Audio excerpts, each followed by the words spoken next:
Hello guys welcome जनाइछु আজি মোৰ অন্য এটা ভিডিও লৈ আৰু এই ভিডিওটোৰ যোগেদি আজি আপোনালোকক মই চাহ বাগানত প্লান্টিং কেনেকুৱা কৰা হয় এই প্লান্টিংৰ ওপৰত মই ভিডিওটো লৈ আহিছো আৰু আজি এই ভিডিওটোৰ যোগেদি আজি আপোনালোকে প্লান্টিংৰ বিষয়ে শিকিব পাৰিব তো গতিকে বলক ভিডিওটো ষ্টাৰ্ট কৰো আৰু আপোনালোকে ভিডিওটো চাব ভালকে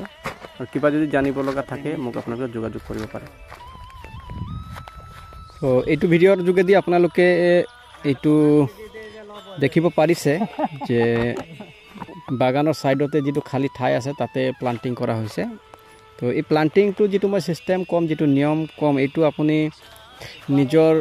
যত আপুনি নতুনকে যেটো মাটিত আপুনি প্লান্টিং কৰিম বুলি চিন্তা কৰি আছে হেতু মাটিত আপুনি এইটো পদ্ধতিটো আপুনি এপ্লাই কৰিব পাৰে তো এইটো আপোনালোক ক্ষুদ্ৰ চাহ খেতিয়কসকলৰ কাৰণে এইটো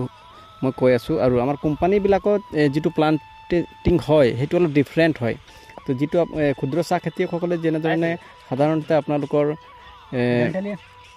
সুবিধাৰ কাৰণে এই ভিডিওটো মই বনাইছো আৰু আপোনালোকে সুবিধাৰ্থে আপোনালোকে কিছুমান ইনফৰমেশন বিলাক পাব যে প্ৰথমতে মাটিডখৰ আপোনালোকে হাল বাই ল'ব লাগিব হাল বাই আপোনালোকে ধুনীয়াকৈ ৰেডি কৰি ল'ব সমান কৰি ল'ব গুড়ি কৰি ল'ব মাটিবিলাক আৰু যেতিয়া ৰেডি হৈ যাব তাৰ পিছত প্ৰথমতে আপোনালোকে ধৰি লওক 1 বিঘা মাটিত যদি আপোনালোকে প্লান্টিং কৰিব বিচাৰিছে তেতিয়ালে সেই মাটিডখৰ আপোনালোকে হাল বোৱাৰ পিছত মাটি সমান কৰাৰ পিছত আপোনালোকে ড্ৰেইন বিলাক খানি ল'ব লাগিব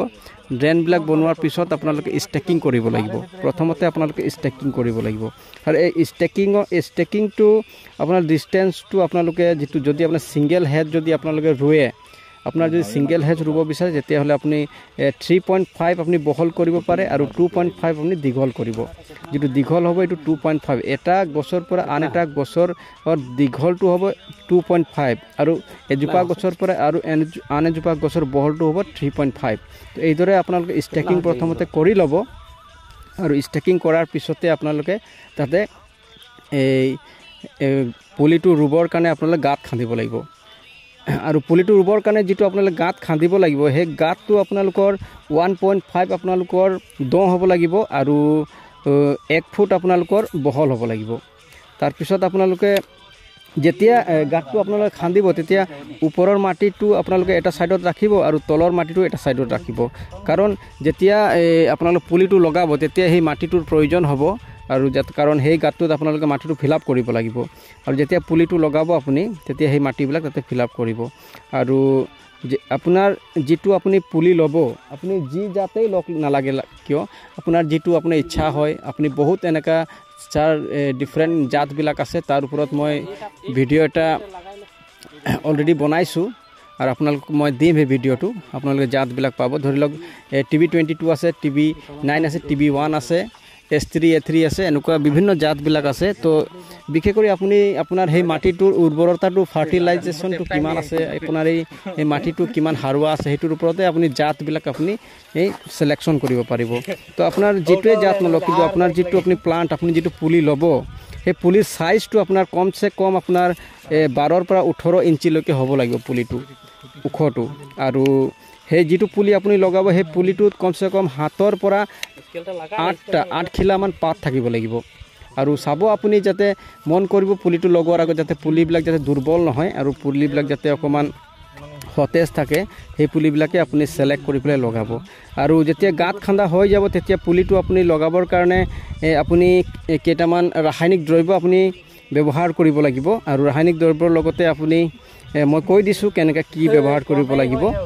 তো এজোপা পুলিৰ কাৰণে বা এটা গাঁতৰ কাৰণে আপুনি RP ল'ব লাগিব 15 গ্ৰাম SSP ল'ব লাগিব 15 গ্ৰাম আৰু তাৰ লগতে আপুনি থিমেট 5 গ্ৰাম দিব লাগিব এইটো এটা গাঁতৰ কাৰণে মই আপোনালোকক কৈছো এইটো আপোনালোকে হিচাপ কৰি ল'ব যে এটা গাঁতত আপোনালোকে RP 15 গ্ৰাম SSP 15 গ্ৰাম আৰু থিমেট 5 গ্ৰামকে আপোনালোকে ব্যৱহাৰ কৰিব পাৰে আৰু গাঁত বিলাক যেতিয়া আপুনি খান্দিব তেতিয়া তাতে আপুনি প্ৰত্যেকটা গাঁততে আপুনি মিনিমাম আপুনি 1 কেজিকে শুকান গোবৰটো আপুনি তাতে মিক্স কৰি ল'ব পাৰে আৰু শুকান গোবৰটো দিলে ভাল হয় তো গতিকে এইদৰে আপোনালোকে ক্ষুদ্ৰ চাহ খেতিয়কসকলে এইদৰে আপোনালোকে প্লান্টিং বিলাক আপোনালোকে কৰিব পাৰে আৰু প্লান্টিং যেতিয়া কৰিব কিছুমান বহুত ইম্পৰ্টেন্ট কিছুমান বিষয়বিলাক আছে মন কৰিব লগা যাতে যেনেদৰে আপুনি ড্ৰেইন তাতে বনাব লাগিব আৰু ড্ৰেইনৰ লগতে আপুনি মাটিডখৰ যাতে পানী জমা নহয় এনেকুৱা কিছুমান বিষয়বিলাক আপোনালোকে মন কৰি ল'ব চাই ল'ব বস্তুবিলাক আৰু কিবা যদি প্লান্টিঙৰ ওপৰত যদি কিবা জানিব লগা থাকে তেতিয়াহ'লে মোক আপোনালোকে কল কৰি বা মেছেজ কৰি আপোনালোকে সুধিব পাৰে তেতিয়া মই আপোনালোকক জনাই দিম। Thank U.